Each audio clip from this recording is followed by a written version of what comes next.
Book of Heaven, Volume 11, April 5th, 1914. Everything that is done in the divine will becomes light.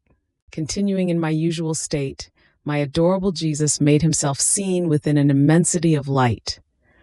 I was swimming in this light, and so I could feel it flow in my ears, in my eyes, in my mouth, in everything.